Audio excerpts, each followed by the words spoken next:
Should we have said actress, former beauty queen? To be more accurate. Whichever, yes. Well, and actually, Miss America, well, we don't count ourselves as beauty queens. It's a sort of a misnomer, really. Interesting. Because you're never judged on beauty per se.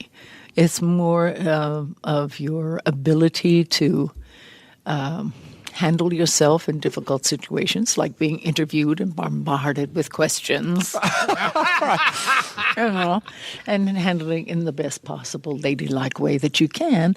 And, if you're able to answer questions on the spur of the moment with people looking at you from all over the world, knowing that, and there are about, what was it, 50,000 people in the convention hall alone. Wow. That kind of situation. So I guess when you, after Miss America, that's when you started getting into acting? Yes, actually during the year, I was so fortunate because Philco was then a scholarship sponsor of the pageant. And they had the Philco Television Playhouse. And as my monologue was an Irish mother of 70 lamenting the loss of her last son to the sea. They knew I could handle certain amount of... Do you remember any of that? Oh.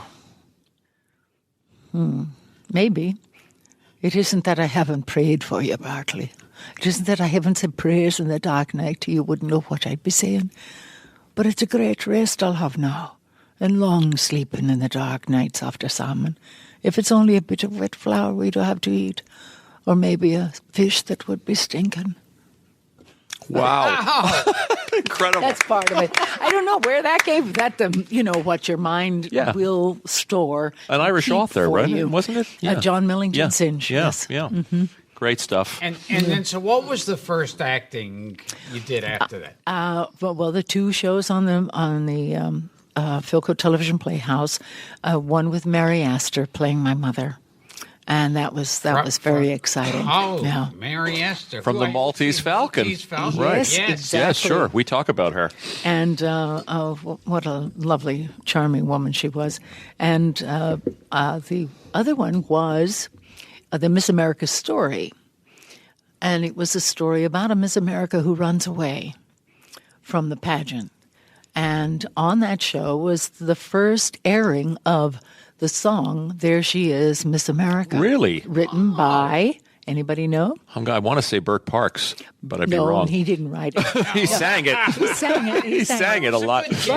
But the first one Give me a to hint. sing it on the show was a singer, known for singing, had a little white strip of hair right here. Oh, boy. Good? Close? Oh, heavens.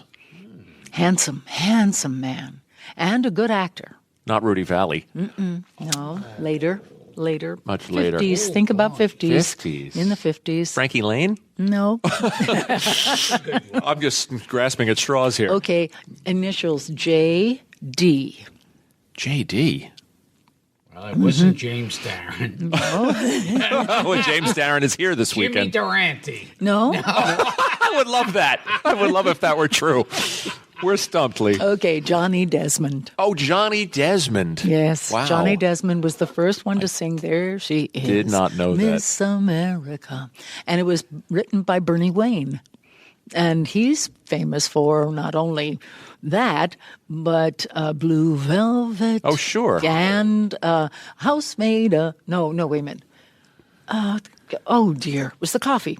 Chock full of nuts is the heavenly coffee. Yes, he wrote that. That's great. We have never had this kind of trivia on this show. I just remembered another piece of Hollywood trivia because you said Mary Astor. There was a big scandalous trial because Mary Astor's maid, I think she fired her or something, and she got a hold of Mary Astor's diary. Oh, good Wow. heavens. It's news to me. Was supposed to be some some Kind of wild stuff. little bit of hanky-panky going on? That she wrote about? Yeah. Ooh. And so that became... Well, she was best known for the Maltese Falcon, probably. Yes. And Gilbert does a little bit of Peter Lorre for that movie, don't you, Gil? Do you favor Lee? Yeah. It's you who bundled it. You with your stupid attempt to buy it. Kevin found out how valuable it was. What do you think? Fabulous. Oh, that's wonderful. Right on the money. Oh, yeah, that's heaven. That's heaven. I love that. I sure hope they don't hang you by that sweet neck of yours, Precious. But if they do, I'll always remember you. Really good. I don't know. Maybe I just haven't seen you enough on television to see all of this. He's a mimic. Oh, He's a good mimic. I've never seen this. Yeah. That's how great you are. You should see as Johnny Desmond. Oh, and I enjoy talking to a man who likes to talk. I just close mouth men. They usually speak about their own movies. That's great. You are the character, sir.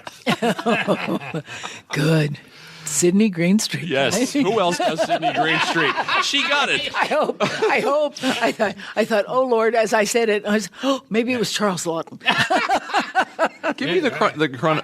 Oh, he's off again. He's off again. Line that I love. One of my favorite lines that I think could have been the advertisement for that movie is he goes, Wilma, you was always like a son to me.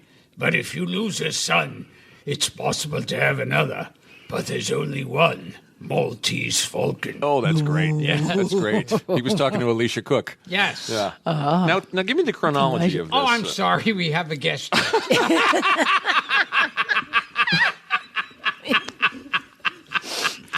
Did you go to the... No wonder your show is... I heard that your show is very, very popular. It is. No wonder. Oh, That's so good. Well, we told you we had Adam on the show. Funny. And Julie was did on you with did us. you get to did you get a word in edgewise? Adam's great. We did. It was over the telly. So it was... but he paid Gilbert a tremendous compliment. Oh, I love... He said I would have made a great penguin. Oh, yes, you would have. Of course you would have. You would have. Oh, yes, absolutely. It's never too late, Gil. No. Hey, listen, they might be looking for a voice, I've heard. Yeah. Because I heard that they're doing a cartoon. That's right. Of it somehow. Yes. Adam and Bert are going to do a cartoon. Yeah, that's what I'm so worried about because I haven't heard anything. So I guess probably Julie's first in line. Oh, well. I did the first movie. That's true. She was the first one on television. It's okay. Now, you were... Can I go suck my thumb now? Now, you work with Jack Benny. And Yes. We both love Oh, Jack Benny. yes, We I do. did 2 of his shows. Oh, It was tell us such a about Benny. treat. Oh, what a dear man. Well, he was Beyond. always known for being a very generous performer. Oh, yes. You know. Yes, and he was fun to work with. And it was a cute script. We had a good time. And the second one was as fun. Do you remember any of the sketches you did with him? It was I know I had to come into it said Principal Benny. So it was his school room. I mean, it was his office. I'm laughing already. And I walk over to the phone. The phone is ringing, and I said, "Oh darn, what was it?" He was a famous spy. No. I mean, before. way back in the early American history. Benedict Arnold? Benedict Arnold High School. You know, that's what I answered. Benedict Arnold High School. It was something like that. I'm pretty sure that was it. Fortunate to work with somebody so generous and so welcoming at that early And yes, stage of... and to watch him work, and Did rehearse. you learn from watching him? Like what? I learned from everyone. You should have seen me. I was mentored magnificently on a set of Batman because I had masters working and I watched them. It was a master class in acting.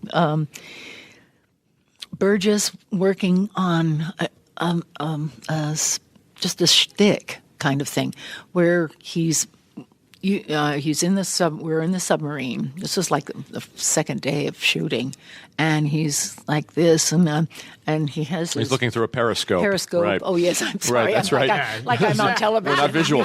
You can tell that I'm working a periscope here. You're talking to a nerd who's seen the movie 100 times. Oh, I'm so good. That helps. Anyway, but his long cigarette holder and the cigarette at the end, and he's going, run silent, run deep, and let's do it again. Run silent, run deep. Okay, and I'm watching this, and I'm the intense. And I mean, it's just working on just this minutia of work, but it's one of the biggest laughs in the movie. Is he does work it so that the cigarette holder and the cigarette go run silent, run deep, and it drops. Yeah, that's great. And it was just heaven. He seemed like a cross between a penguin and President Roosevelt. A little bit. Well, he would do this thing and do it in the series. Whenever somebody said something that was deflating to him, it would drop. The cigarette lighter would just droop, and he would go. Yeah. Yeah. Yes. Yeah. Yeah. He played the shtick of that character. Yeah. And Frank Gorshin would be. He worked physically. All his whole body was his character, and he. I watched him, and Cesar Romero, same thing.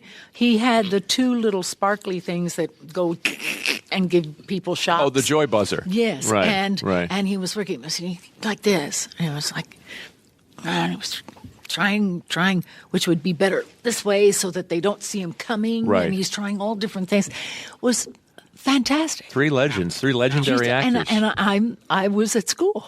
Let's ask you about Buddy. You know, when Barnaby Jones came into your life, and we've talked about Buddy on the show. We've talked about The Wizard of Oz. Yes. And and that terrible story of how he had that reaction to the makeup, and you worked with him for 8 years. 7.5. 7.5. Yes, 7.5 years. And you were friends, of course. Oh, absolutely. I love that man. I miss him a lot.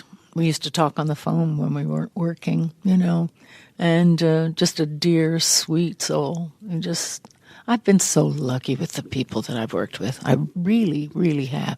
Except for today.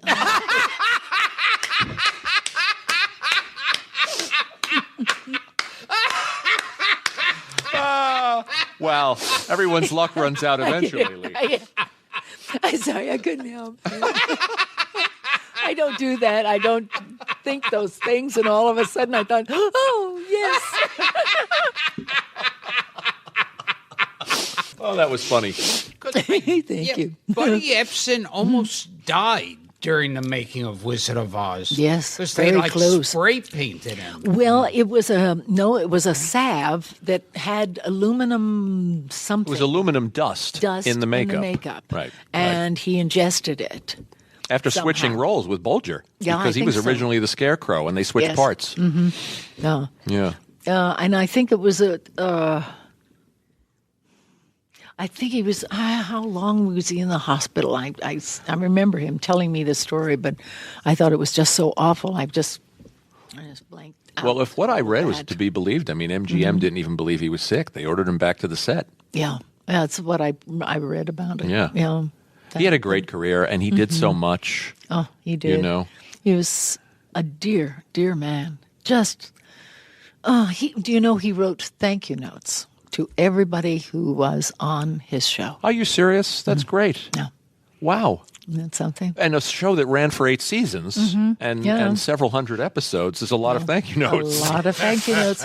Oh, yeah, I'd see him in his dressing room, and he'd be writing out notes, thanking them for their performance. Yeah. He was 95 when he passed. He had such a wonderful long run. And I remember him dancing, you can go back and see him dancing with Shirley Temple. Mm-hmm. He had just great career. Oh, he told me a story about that. That was so wild. He was he said that Shirley would work and watch. She would watch a Meglin Kitty learn the dance steps from the choreographer. And she would sit and watch, and that she would say, the choreographer would say, "You want to try it, Shirley?" And she said, "Is it set yet?" And the choreographer said, "Well, we have to change some heights on this. You're going to be dancing on pilings and barrel heads and the wharf, and we're changing around a little bit." When it's set, and she'd leave, come back, and sit there and just watch. "Is it set yet?" "Yes, it's set." Son of a gun, he was there for that, because he had heard that this is what she was doing, and he wanted to watch her and see what she was doing. And she watched, and then she got up. Now, she's watching them from the front. And you figure the dancers are facing her. It's hard to describe on radio, but the dancers are facing her. So that I know when I've had to learn a dance, I've had to be behind the dancers who are performing so that I can learn which way is right. She was able, in her mind, to somehow see it and switch it. And that's what amazed Buddy about it. And so she got up and walked around and stood there, and they started the music, and she did the whole dance. And they said, "Oh, this is wonderful." Now Buddy is nervous about the dance because he's got to pick her up, put her on a barrel head, got to move her down the rickety rocks and the wharf. And all of a sudden, two guys in suits comes up. Now, this is Buddy telling me this story. So two guys came up, and then he put his finger to his nose and pushed him aside like the gangster look, you know. And, "Hey, psst, you, hey, over here." So Buddy went over, and they were dressed in suits, so he thought maybe we're, somebody from higher up in the MGM or whatever, or 20th Century or wherever it was. And the guy said, "You." "Yes, sir." But he said, "You drop her, you're dead." Incredible. That's incredible. Isn't that wonderful? Shirley Temple had muscle. That's like a Frank Sinatra story. Buddy, Hilarious. what did you? He said, "I didn't drop her."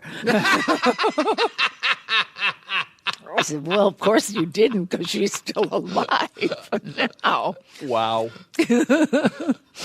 So Incredible. No. Shirley Temple. Yeah. I'll never look at her the same way again. Especially in Captain January. Yeah. You had pinch me moments too, where you were entered into a beauty pageant, and here you are a couple of years later. You're working with Jack Benny. You're working with John Wayne. He's telling you to call him Duke. Did you ever have those moments where you say, yes. "I can't imagine. How did I get here?" I am so lucky. Yeah. I mean, luck has so much to do with it. Of course, sure. And the great Phil Silvers. Oh, yes. Yes, I did. Oh, he was dear. He was very funny. I mean, he could just look at you and you'd laugh. He had that something. You have it. You have that talent. You have that gift. Because you can do something and people will laugh. It's just, it's your That's a nice compliment. Yes, it is. And I mean it. You're gifted. And Phil Silvers was gifted as well. He made everything easy on the set. And Kay Medford was on that. It was the first time I worked remember with Kay Medford from the Dean Martin show? Yeah. She was funny. Yeah. And Kay played my aunt, or was it my mother? Oh Lord! In the movie I made with Andy Griffith.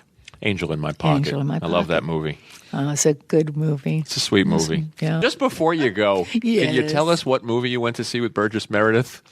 Oh, Viva Maria Maria. What in the heck is that? It was the only thing playing. And we were on location in Santa Barbara. Right. And I thought, well, there was no TVs in the rooms. We were in a motel someplace. Buzz Merideth, they used to call him. Yeah. No, I never did. You never called him Buzz? No, Burgess, only Burgess, and or Mr. Meredith. And I came down and I said, I don't even have anything to read, and just to sit and lie in bed and. So I went down and Burgess was looking at the paper, and I said, "There isn't a movie theater anywhere around, do you?" And the woman behind the desk said, "Oh, yes, within walking distance.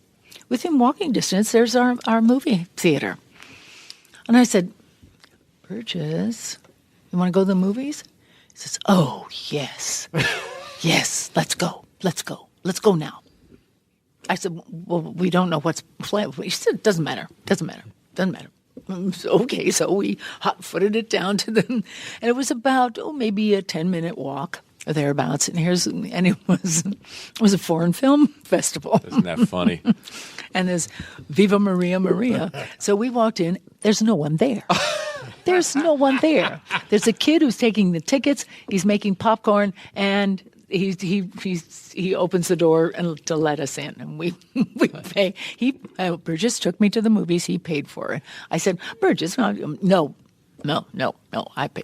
Okay, all right. So we sit there, and we've got popcorn, and we're watching the beginning of Maria Maria. Catwoman and the Penguin go to the movies. And and he puts his feet up on the seat in front of us. Uh-huh. And the kid came down with a flashlight like this.